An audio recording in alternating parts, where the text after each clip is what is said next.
चलिए आज हम संधि के बारे में जानेंगे। और संधि जो स्वर संधियाँ बताई गई थी अभी तक, उसमें हम दीर्घ संधि से लेकर के और प्रकृति भाव संधि तक जानेंगे और संधियों को विस्तार से जानेंगे। संधि पढ़ने के बाद आपको फिर कभी संधि पढ़ने की ज़रूरत नहीं पड़ेगी, हमें ये आशा और उम्मीद है। ठीक है, तो आज हम देखते हैं स्वर संधि के प्रकार। स्वर संधि के आपके प्रकार बता दिए गए हैं इसके पहले वाली वीडियो में। एक छोटी छोटी वीडियो 5-7 मिनट की डाली गई है जिसमें संधियों के प्रकार बताए गए हैं। इसमें हम देखेंगे संधियों को विस्तार से। पहला है दीर्घ संधि। दीर्घ संधि का जो सूत्र था वो था अकः सवर्णे दीर्घा। इसका अर्थ है यदि अक प्रत्याहार के बाद, अक माने होता है, आप देखेंगे कि अक प्रत्याहार क्या है।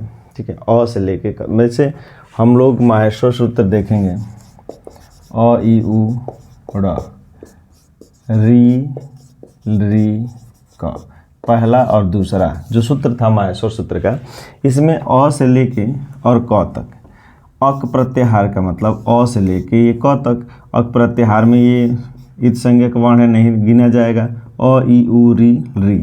तो ये कह रहा है कि यदि अक प्रत्याहार के बाद सवर्ण माने अक प्रत्याहार के सवर्ण माने समान वर्ण, ठीक है, यानी अक प्रत्याहार के बाद फिर यदि अक प्रत्याहार के वर्ण आएंगे तो दोनों की जगह पे दीर्घ हो जाएगा। अरे बात समझ में? कह रहा है कि अक प्रत्याहार के बाद यदि अक प्रत्याहार आएगा, सवर्णी माने होता है अक प्रत्याहार के वर्णों के समान वर्ण। माने यदि यहाँ पे अ ई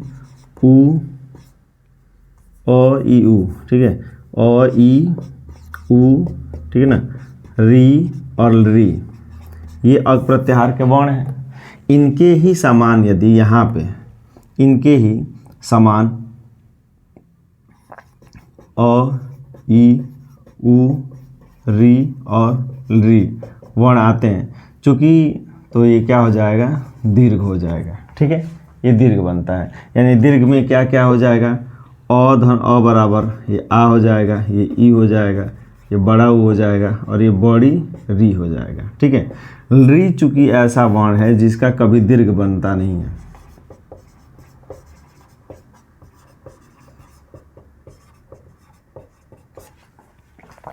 री एक ऐसा शब्द है, एक ऐसा वर्ण है, शब्द नहीं वर्ण है। री एक ऐसा वर्ण है जिसका कभी भी दीर्घ नहीं बनता है। ठीक है, तो हम देखेंगे कि यदि अ के बाद अ आएगा तो आ हो जाएगा।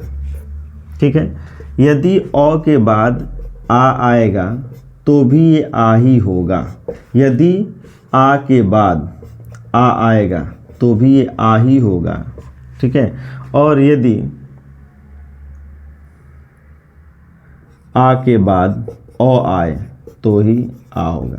देखें, अ के बाद अ आएगा तो आ हो जाएगा, अ के बाद आ आएगा तो भी आ ही होगा, आ के बाद आ आएगा तो भी ये आ ही होगा, और आ के बाद अ आएगा तो भी ये आ ही होगा।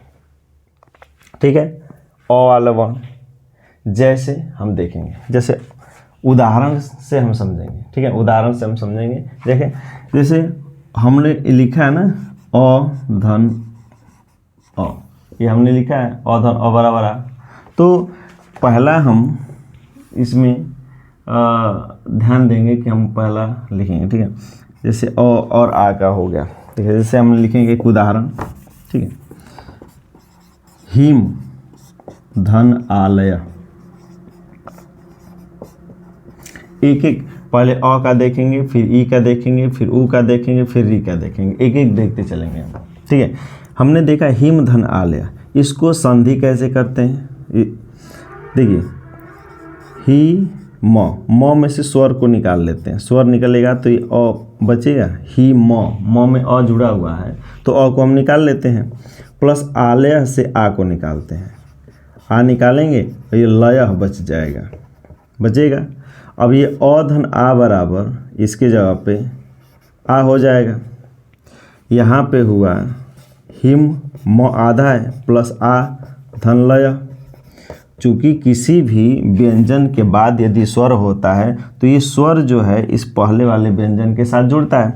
तो म में यदि ये म आधा है, ठीक है, तो चूँकि जो स्वर व्यंजन होते हैं व्यंजनों का उच्चारण स्वरों की सहायता से होता है, तो म में आ यदि जुड़ेगा तो ये हो जाएगा ही मा हो जाएगा। लय बाद में है तो लय जोड़ देंगे तो ये बन जाएगा हिमालय बन जाएगा।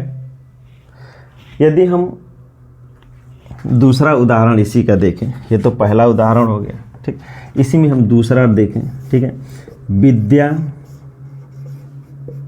धन आलय, दूसरा उदाहरण है। अब इसको कैसे जोड़ेंगे? विद्या से आ को निकालते हैं, ये विद्या आधा हो जाएगा प्लस ये आ निकलेगा, आलय से आ ले लेंगे और प्लस लय, ये होगा यहाँ पे आ धन आ बराबर भी आ होता है, तो ये हो जाएगा विद्या आधा प्लस ये हो जाएगा आ प्लस ये हो जाएगा लय। यदि द्यो में आ जुड़ेगा तो ये द्या हो जाएगा, द्यो है, द्यो में आ जुड़ेगा तो द्या हो जाएगा, विद्या हो जाएगा पूरा, लय है तो लय जोड़ देंगे, ये हो जाएगा विद्यालय हो जाएगा। अगला है तीसरा, इसी में उदाहरण देखेंगे, देव धन आलय। इसमें आप ध्यान देंगे, ठीक है, इसमें भी वही है, देव से व से अ निकाल लेंगे और आलय से आ निकालेंगे, धनालय लिखेंगे, अ धन आ बराबर यहाँ पे आ हो जाएगा, लय यहाँ पे है तो लय लिख लेंगे। आ से पहले, इनके संधि होने से पहले इसके पहले लिखा हुआ है देव, व का आधा, ठीक, व में जब आ जुड़ेगा तो वा हो जाएगा, ये हो जाएगा दे वा, और यहाँ पे हो जाएगा ल या, यानी ये हो जाएगा देवालय, ठीक है। ये हो गया दीर्घ संधि में अ का नियम, ठीक है। अब कह रहा है इसी में देखेंगे, ठीक है, इसी में कह रहा है, ठीक है, कि भाई और तो हमने देख लिया, अब कह रहा है कि इसी में दीर्घ संधि किनका किनका, कह रहा है कि ई के बाद यदि ई आएगा तो यहाँ पे बड़ी ई हो जाएगा। बड़ी होने का कई ठो नियम है। अब इसमें ये भी हो सकता है कि पहले छोटी ई आए फिर बड़ी ई आए तो भी बड़ी ई होगा। ये भी हो सकता है कि पहले बड़ी ई आए फिर छोटी ई आए तो इसका भी बड़ी ई होगा, ठीक है। ये भी हो सकता है कि बड़ी ई आए उसके बाद भी फिर बड़ी ई आए तो इसका भी क्या होगा, बड़ी ई होगा। दीर्घ क्या होता है, दीर्घ माने होता है बड़ा, ठीक है। तो अब इसमें हम लोग देखेंगे, जैसे उदाहरण के द्वारा हम समझते हैं। जैसे हमने देखा कपि धन ईशा, हमने एक उदाहरण देखा कपि धन ईशा। इसमें देखेंगे, इसको यदि जोड़ेंगे तो कप लिखेंगे, यहाँ से हम छोटी ई को बाहर किए प्लस ईशा से बड़ी ई लिया प्लस सह लिख दिया। यहाँ पे छोटी ई और बड़ी ई मिल करके बड़ी ई हो जाएगा। यहाँ पे कप है तो कप प आधा है, यहाँ पे सह लिखा। ये बड़ी ई है, अपने पहले वाले व्यंजन के साथ जुड़ेगी तो यहाँ पर हो जाएगा प में बड़ी ई जुड़ेगा तो ये हो जाएगा कपि, और यहाँ पे स है तो यहाँ पे हो जाएगा कपीशा हो जाएगा, ठीक है। अब जैसे छोटी ई, जैसे एक उदाहरण ये है, दूसरा उदाहरण हम जैसे छोटी ई और छोटी ई देखेंगे, ठीक है। छोटी ई और छोटी ई का भी हमने देखा कि क्या होता है, तो बड़ी ई होता है। तो हम यहाँ पे देखेंगे छोटी ई और छोटी ई का, ठीक है। जैसे हम देखेंगे मुनि और धन इंद्र, हमने एक उदाहरण ये लिया, ठीक। अब देखिए यहाँ पर छोटी ई है, जैसे हमने लिखा मुन धन छोटी ई धन, यहाँ पे भी छोटी ई धन द्र, द्र को अलग कर लेंगे, छोटी ई और छोटी ई मिल करके बड़ी हो जाएगा। और यहाँ पे है मुन धन ई धन द्र। चूँकि आप लोग ये ध्यान देंगे कि ये जो ई लिखा है, ई का जोड़ते समय बड़ी ई क्यों? क्योंकि ई मात्रा में ही जुड़ता है, ई को ई के जैसा ही नहीं लिख सकते। ई का ई जब जुड़ेगा 9 के साथ तो ये मात्रा बन करके जुड़ेगा। तो यहाँ पे 9 में जब ई बड़ी ई है तो बड़ी ई 9 में जुड़ेगा तो ये हो जाएगा मुनि, और ये इंद्र और बचा हुआ है तो ये हो जाएगा मुनिंद्र हो जाएगा। अब यहाँ पे देखेंगे मही धन इंद्र, यहाँ पे देखेंगे मही धन इंद्र।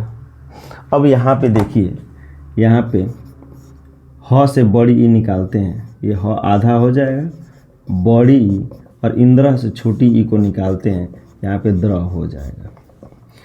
बड़ी ई और छोटी ई मिल करके भी बड़ी ई होता है, तो यहाँ पे हो जाएगा मह धन ई धन द्र। अब ह में बड़ी ई जुड़ेगा तो ये हो जाएगा मही, और ये हो जाएगा द्र जुड़ जाएगा तो ये हो जाएगा महेंद्र। अब एक और इसी में, ठीक है, समझ में आ रहा है। अब यहाँ पे देखेंगे बड़ी ई और बड़ी ई का एक देख लेते हैं, ठीक है। जैसे हम लिखेंगे श्री धन ईशा, यहाँ पे हो जाएगा श्र, ठीक है, श्र आधा लिखा जाएगा, प्लस ये ई हो जाएगा बड़ी, प्लस ये ई हो जाएगा ये, प्लस ये हो जाएगा श, ठीक है। इसमें जो है, जो ये श्र आधा बना हुआ है, ठीक है, इसमें जो ई जुड़ेगा, ई और ई मिल करके बड़ी ई होगा, तो इसमें जब ये श्र आधे में जब जुड़ेगा बड़ी ई और इसमें जुड़ेगा शह, तो ये जो बड़ी ई अपने पहले वाले वर्ण के साथ जुड़ेगा तो ये हो जाएगा श्री, और इसके साथ स जुड़ेगा तो ये बन जाएगा श्रीशा, ठीक है। अब ऊ का देखते हैं, दीर्घ संधि है चूँकि, ठीक है, तो इसमें ऊ का देखेंगे हम, ठीक है। तो ऊ का जब देखेंगे, ठीक है, तो कह रहा है कि छोटा ऊ या बड़ा ऊ के बाद छोटा ऊ या बड़ा ऊ आएगा तो दोनों के जगह पे बड़ा ऊ हो जाएगा, यही है। छोटा ऊ के बाद छोटा ऊ, जैसे यदि ऊ धन ऊ होता है तो ये भी ये बड़ा ऊ होगा, बड़ा ऊ धन छोटा ऊ होगा तो भी ये बड़ा ऊ होगा, ठीक। यदि बड़ा ऊ धन बड़ा ऊ होता है तो भी ये बड़ा ऊ होगा, ठीक है। और यदि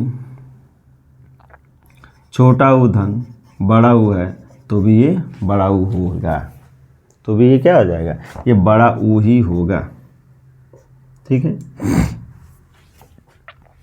जैसे हम कुछ उदाहरण देखते हैं, जैसे हम देखते हैं विधु धन उदय, ठीक है। यहाँ पर देखेंगे विध धन छोटा ऊ धन छोटा ऊ धन दया। अब यहाँ पे छोटा ऊ और छोटा ऊ क्या हो जाएगा, बड़ा ऊ। यहाँ पर है विध, विध धन छोटा ऊ प्लस दया, ये लिखा जाएगा। बड़ा ऊ जो है मात्रा के रूप में ध के साथ जुड़ेगा, ठीक है, तो ये हो जाएगा विधु दया, हो जाएगा विधु दया, ठीक है। अब इसमें देखेंगे एक अन्य उदाहरण, लघु धन ऊर्मी। यहाँ पर देखेंगे कि घ से छोटा ऊ को निकालते हैं, लघ धन छोटा ऊ धन बड़ा ऊ धन अर्मी हो जाएगा। इसको निकालेंगे तो ये बड़ा ऊ हो जाएगा, और बड़ा ऊ जो है ये जो है घ के साथ जुड़ेगा, और यहाँ पे देखेंगे कि जब घ के साथ बड़ा ऊ जुड़ेगा तो ये हो जाएगा लघुर्मी, ये बनेगा क्या, लघुर्मी बन जाएगा, ठीक है। इसमें जो है, ठीक है, बहुत सारे उदाहरण हैं, बहुत सारे उदाहरण लिखे गए हैं। माने जो छोटा ऊ के बाद छोटा ऊ, दीर्घ का मतलब होता है यदि छोटा या बड़ा ऊ के बाद छोटा या बड़ा ऊ आता है तो दोनों के स्थान पे क्या हो जाता है, बड़ा ऊ हो जाता है, ठीक है। जैसे ठीक है, हम उदाहरण लिख सकते हैं वधू धन उत्सव।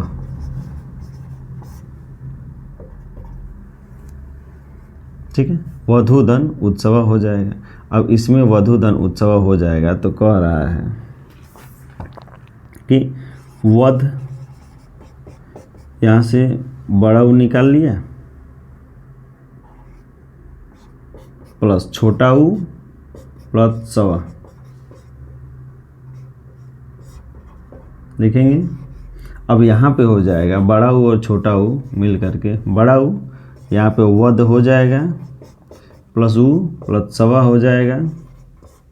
ठीक है, अब यहाँ पर ध के साथ बड़ा ऊ जुड़ेगा तो वधु हो जाएगा और ये हो जाएगा सवा, वधूत्सव हो जाएगा। ठीक है, अब देखेंगे री का। ठीक है, कह रहा है कि यदि री के साथ यदि री जुड़ता है दोनों के जगह पे बड़ी री हो जाएगा। ठीक है, री के साथ री जुड़ता है तो दोनों की जगह पे बड़ी री हो जाएगा। जैसे हम लिखेंगे, एक उदाहरण के द्वारा देखेंगे, मातृ धन ऋणम। ठीक है, इसमें यदि हम देखते हैं तो इस पे मात शब्द लगेगा, धन ये हो जाएगा, री इसमें से निकलेगा, त्रि में से री निकल जाएगा और ऋणम से री निकलेगा, ऋणम बनेगा, बच जाएगा। री और री मिल करके बड़ी री हो जाएगा। यहाँ पे ड़म बना हुआ है लास्ट में तो ये है, इसके पहले मात शब्द लिखा हुआ है तो मात रहेगा। मात के साथ यदि बड़ी री जुड़ेगा तो ये तो में बड़ी री हो गया और यहाँ पे ड़ हो जाएगा और म। री जो है वो एक बार होता है और बड़ी री इसके दो बार होता है, तो यहाँ पे दो बार लिखा गया मातृणम, ये बनेगा मातृणम। ठीक है, जैसे दूसरा जो शब्द है दूसरा इसी में बन जाएगा पितृ धन ऋणम। इसमें देखेंगे तो ये हो जाएगा पित्त, यहाँ से भी री निकाल लेंगे, ऋणम से ऋण निकाल लेंगे, ड़म बच जाएगा। ठीक है, री और री मिल करके बड़ी री बनेगा, यहाँ पे ड़म बचेगा और यहाँ पे बच जाएगा पित्त शब्द। अब यहाँ पे देखेंगे तो में री जुड़ेगा तो यहाँ भी त्रि हो जाएगा और यहाँ पे हो जाएगा ड़म, यानी ये भी क्या बनेगा, पितृणम। यदि एक और उदाहरण देखें, जैसे होत्री धन, यहाँ पे देखें होत्री धन क्या हो जाएगा, रीकार। ठीक है, होत्री धन रीकार, तो यहाँ पे हो तो यहाँ से री निकाल लिया, रिकार से भी री निकाल लिया और धनकार बन जाएगा। अब यहाँ पे री धन री बराबर हो जाएगा बड़ी री और यहाँ पे बनेगा कार और यहाँ पे हो जाएगा होत। ठीक, अब तो आधा है, तो में यदि बड़ी री जुड़ेगा, ठीक है, तो ये हो जाएगा होत्री और यहाँ पे बनेगा कार, तो ये बन जाएगा होत्रिकार। ठीक है, री का चूँकि दीर्घ नहीं बनता है तो री का नहीं बनेगा। ठीक है, ली के उदाहरण नहीं बनेंगे। ठीक है, री का कभी दीर्घ नहीं बनता है। री एक ऐसा शब्द है, एक ऐसा वर्ण है, री एक ऐसा वर्ण है जिसका कभी भी दीर्घ नहीं बनता है। तो दीर्घ इन चार वर्णों का ही बनेगा, आ ई उ और री का। ठीक है, अब देखते हैं दूसरा जो संधि है वो देखते हैं गुण संधि।